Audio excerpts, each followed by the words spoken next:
Amigas e amigos, como se diz, seria trágico se não fosse cômico a gente olhar uma foto que está circulando aí nos veículos da mídia de um grupo de congressistas, de parlamentares. São 33 senadores e 179 deputados que está lançando uma tal de Frente Parlamentar Mista em defesa da prisão em segunda instância. São 212 líderes do Congresso Nacional. Aí a gente olha para a foto, quem está liderando o grupo? O ladrão Álvaro Dias, o sujeito enlameado aí pela Lava Jato, protegido pela Lava Jato, padrão Lava Jato. A Lava Jato tem mais exposição midiática, porque o Álvaro Dias é uma espécie de operador dos bastidores. Ele que articulou esse grupo de bandoleiros, né, que eu digo que é bandoleiro, porque quem anda com ladrão só pode ser gente bandoleira, né? Gente séria não anda com ladrão. É óbvio, se você sabe, aquela pessoa ali é uma pessoa do mal, né? Uma pessoa que pratica corrupção, ladroagem. Você vai se aproximar dessa pessoa com qual objetivo? Para quê? Aqui está, portanto, a fotografia de gente muito conceituada no Bahamas. Esse prostíbulo famoso lavajatista da Lava Jato, ponto de encontro da Lava Jato na cidade de São Paulo e símbolo de toda a moralidade da Operação Lava Jato. Aqui, portanto, é uma fotografia que retrata esse prostíbulo chamado Operação Lava Jato. Agora, o que fica aí como impressionante na categoria, que a gente pode classificar assim de impressionante, é como essa gente tem esse grau de cara de pau. O Sérgio Moro, chefe de uma facção criminosa, segundo definição precisa do Glenn Greenwald, aí, do The Intercept Brasil, né, que revelou o que eu venho revelando aqui desde 2014, primeiro no meu site, outro lado da notícia.com.br, e depois neste canal que começou em começo de 2016, final do primeiro semestre de 2016, e depois outros veículos também se juntaram aí para fazer a denúncia, mas quem começou a fazer a denúncia com mais profundidade, com mais comprovação, levantando contradições, foi exatamente este outro lado da notícia, porque eu peguei a partir do caso de Maringá. Quando eu vi essa gente aí, Deltan Dallagnol, Carlos Fernando dos Santos Lima, Sérgio Moro, eu falei, xiii! Eu publiquei até, ainda numa outra versão do meu blog que andou fora do ar, por motivos técnicos, eu vou tentar recuperar isso, um tal de Alborguete, no Paraná ele era conhecido como Cadeia, era um boca suja, né, um depravado, que é a cara da Lava Jato, ele elogiando o Sérgio Moro lá, quando o Sérgio Moro ainda era uma figura, né, praticamente, né, oculta no noticiário. Fiz um levantamento, né, rigoroso da vida pregressa do Sérgio Moro, que eu comecei a falar dessa história dos doleiros. Ninguém falava de doleiros, eu gravei um vídeo sobre isso, né, se eu tiver tempo depois eu vou tentar recuperá-lo, né, que eu levanto caso a caso, né, teve um caso assim, um caso assado, quem estava lá? Doleiros. Tem caso aí, por exemplo, de um doleiro, um caso, né, de um doleiro que foi preso num avião, né, vindo da Tchecoslováquia, que foi uma colaboração da Interpol, que eles não dão, a Polícia Federal Brasileira não dá a explicação por que esse doleiro foi preso pela Interpol. Saíram com a conversa mole de que a prisão foi realizada pelo Mossad, né, pelo Mossad, o serviço que é muito ligado aí ao bolsonarismo, né, que foi um serviço que o Mossad prestou à polícia aqui, brasileira e tal, em retribuição ao trabalho que foi feito aqui na época do Mengele, Joseph Mengele, né, que foi descoberto aqui, uma história bem conhecida aí. Agora quem era? Era doleiro, e tantos outros doleiros, tem casos assim que envolve 113, salvo engano, né, doleiros operando para cá, operando para lá, tudo envolvido com o Sérgio Moro. É isso aí, depois a coisa veio à tona, né? Veio o Alberto Youssef, veio esse tal de Dario Messer, outros canais e outros veículos começaram a falar de doleiros, mas eu levantei o caso, assim, tintim por tintim, caso a caso. Esse foi assim, esse foi assado, tal. Levantei o caso, né, das operações desses doleiros na campanha do Fernando Henrique Cardoso em 1994, na campanha do Fernando Henrique da reeleição de 1998, né, que foi uma coisa escandalosa, uma coisa vergonhosa. Isso foi falado muito aí no processo da Operação Lava Jato e vai por aí fora, né? Enfim, tem um histórico aí de corrupção que, né, é evidente que tudo isso foi varrido para debaixo do tapete. A Operação Lava Jato surgiu para isso, né? Consequentemente, eles podem aprovar segunda instância, primeira instância, zero instância, 10ª instância, né? É uma questão que eu sempre digo aqui de lógica de classe, uma questão de ideologia. Quantos ricaços, colarinhos brancos tem aí na história do Brasil que foram verdadeiramente punidos por corrupção? Quantos estão presos por sonegação de imposto? E quantos não sonegam impostos?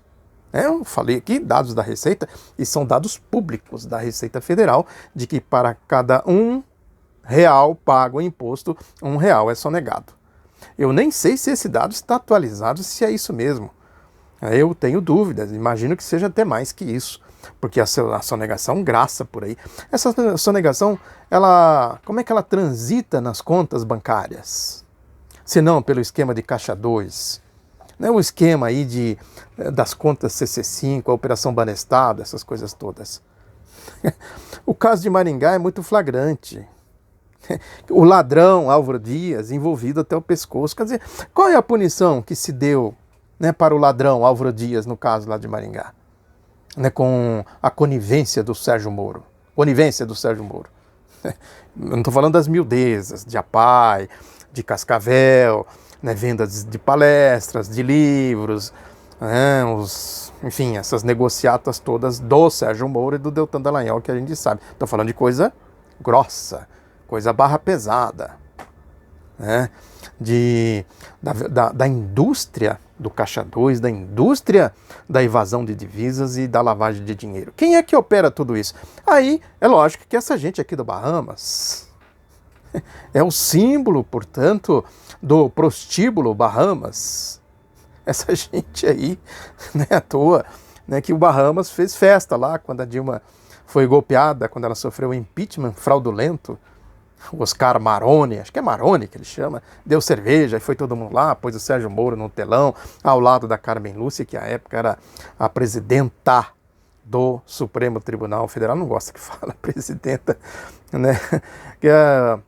Por aí também se vê a arrogância, né? Um sentido de classe, a origem de classe. Quando a Dilma falava de presidenta, era no sentido assim, de firmar a condição da mulher, né?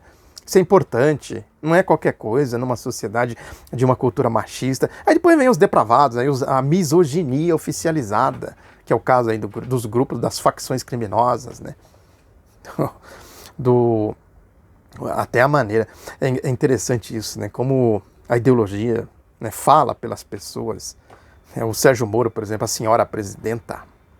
Não, a senhora presidente, ele não fala presidenta, lógico, seria uma infâmia na boca dele dizer a senhora presidente, né?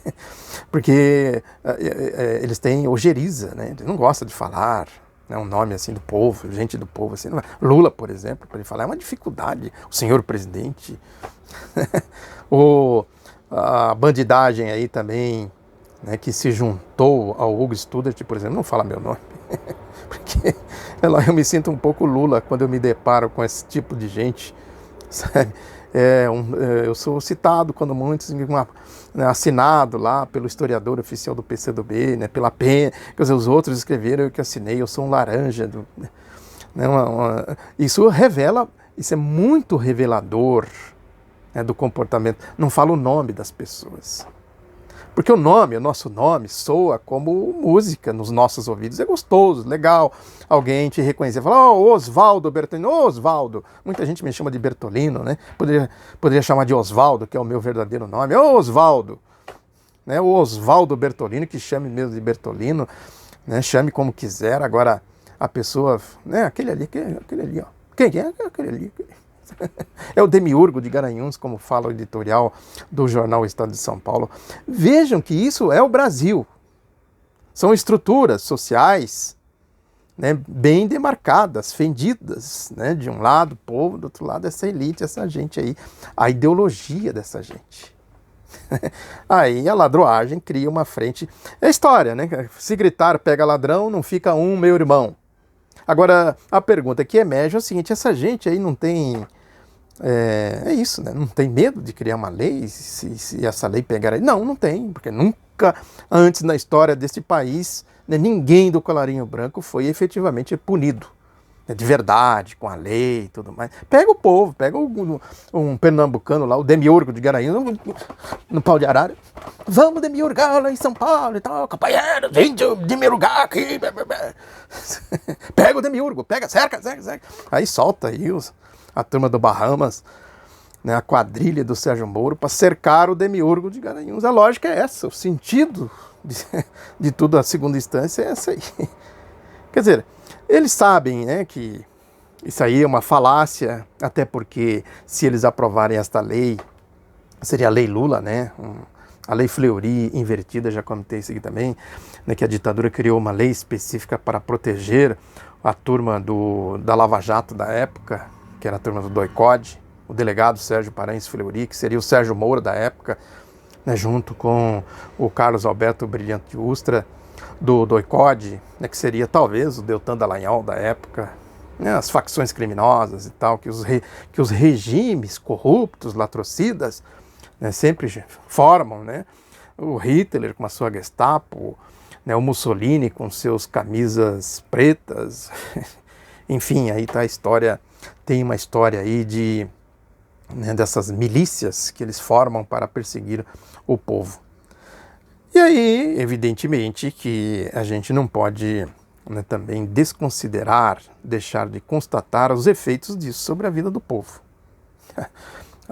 As consequências para o povo, né, o povo que está aí demiurgando para tentar sobreviver, né, tem que amargar aí, por exemplo, essa condição agora do Donald Trump. Foi lá, taxou os produtos aço, não sei mais o que. Aí o Estadão fez um editorial, que eu vou ter que pegar, o Globo também fez editorial nesse sentido, dizendo, não, o Bolsonaro está brincando e tal, quer dizer, as relações internacionais não pode ser a base da confiança, da amizade, né, o Globo chorando as pitangas. Tá um negócio, né? Quer dizer, na hora que a coisa aperta, tem que falar grosso, como disse o Chico Buarque, né, na época do Lula. Quer dizer, o Lula não falava fino com os Estados Unidos, falava grosso com a Venezuela, com a Bolívia, com a Argentina, com o Uruguai, com o Paraguai, com o Equador, etc. Com o Peru. Falava grosso com a União Europeia, falava grosso com o Bush. Eles falam Bush, é o Bush. Até nisso tem arrogância naquele William Vac, ele fala o Bush. O Jorge Bush foi de Arbaz. A rataria pretoriana, a arrogância pura, a rataria pretoriana midiática corrupta, corrompida, essa turma aí toda, né? Que vocês sabem muito bem quem é. O Lula, o companheiro Bush, né? Chegava, companheiro Evo, companheiro Néstor Kirchner, companheiro o Chaves, e companheiro Maduro e tal, companheiro Evo Morales, companheiro Rafael Correia, companheiro, tudo era companheiro para ele, todo mundo era companheiro. Então o Bush era companheiro. Agora vai lá, cacarejar lá perante o Bolsonaro, tô dizendo, né? Cacarejar lá perante o Trump com o topetão dele. E o besta lá. Né? Agora vem o Trump e fala, vai pra lá, sai pra lá, vira-lata. Então, um chute aí nesse vira-lata, tira esse vira-lata daqui. Sabe que a coisa aqui tá amarrada pela Operação Lava Jato. O que o Estadão diz aqui, guia espiritual, modelo ideológico e inspirador diplomático do presidente Jair Bolsonaro, o presidente norte-americano Donald Trump voltou a ameaçar o Brasil com barreiras à importação de aço e de alumínio. Segundo ele, o governo brasileiro vem promovendo maciça desvalorização de sua moeda e prejudicando, com esse expediente, o comércio exterior dos Estados Unidos. A acusação e a ameaça vem também para a Argentina. A depreciação do real e do peso barateia produtos brasileiros argentinos, facilitando uma competição desleal com os industriais e agricultores americanos. Essa é a essência do argumento.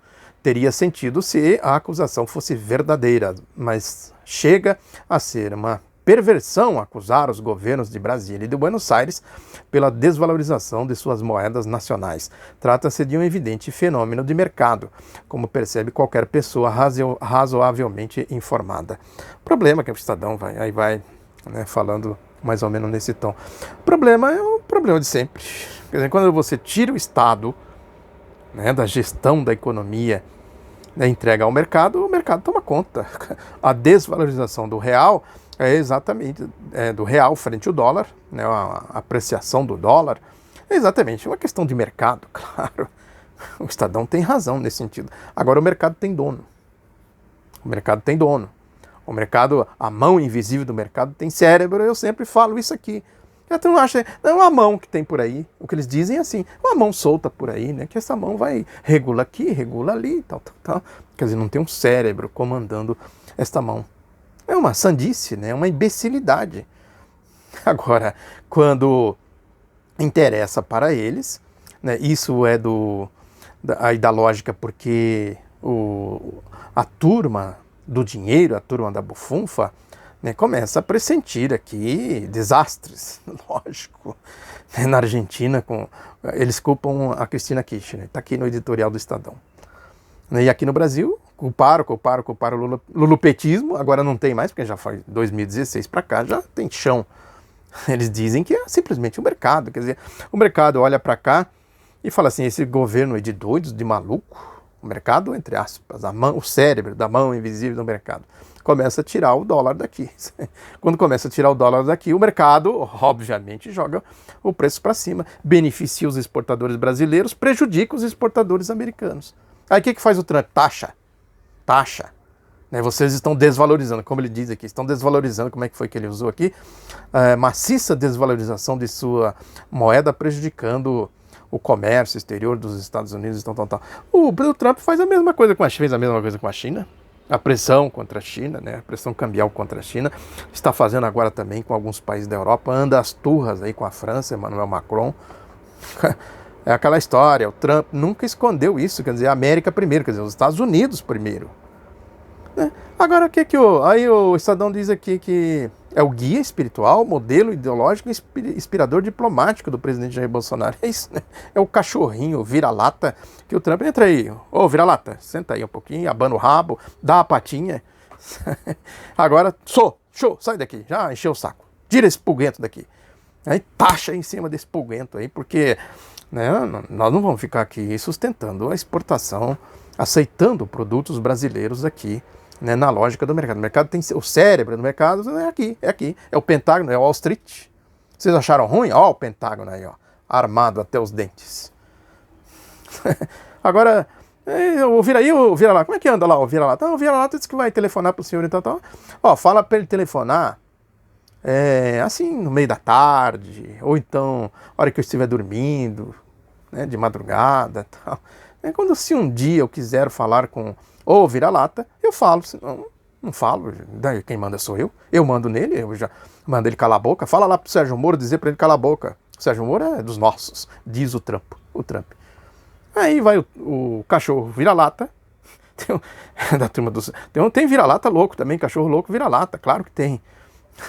Aí vai lá o vira-lata tentar, meu filho, é amigo do filho do Trump, eu vou botar ele na embaixada e tal, qualquer coisa eu falo com o meu filho, que fala com o filho do Trump, eu falo com o Trump, eu tenho um canal direto com o Trump, sou amigo do Trump, não sei o que, e o Trump fica olhando para ele assim. É a consequência óbvia de tudo isso.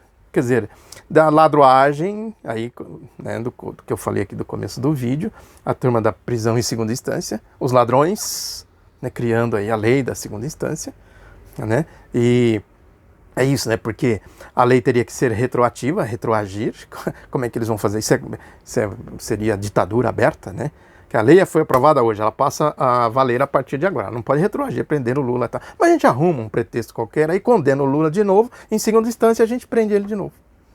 Ou outras figuras aí do campo democrático, patriótico, progressista. Portanto, é uma lei que atende aos interesses da ladroagem, aos interesses, né, desses setores aí que deram o golpe em 16, da extrema-direita, né, toda essa lógica da corrupção, do Caixa 2, né, da evasão de divisas, de lavagem de dinheiro. É uma lei de corruptos. A lei da corrupção é o que eles querem aprovar. Essa fotografia é muito emblemática, portanto. A fotografia de um bando comandado por um ladrão descarado, né, um ladrão sem vergonha, né, um ladrão da pior espécie, que é esse tal de Álvaro Dias, um ladrão lavajatista. Muito obrigado pela atenção. Reforço o pedido para você divulgar, para você compartilhar, para você dar o like, para você, enfim, ajudar a divulgar esse canal. Um abraço, até a próxima.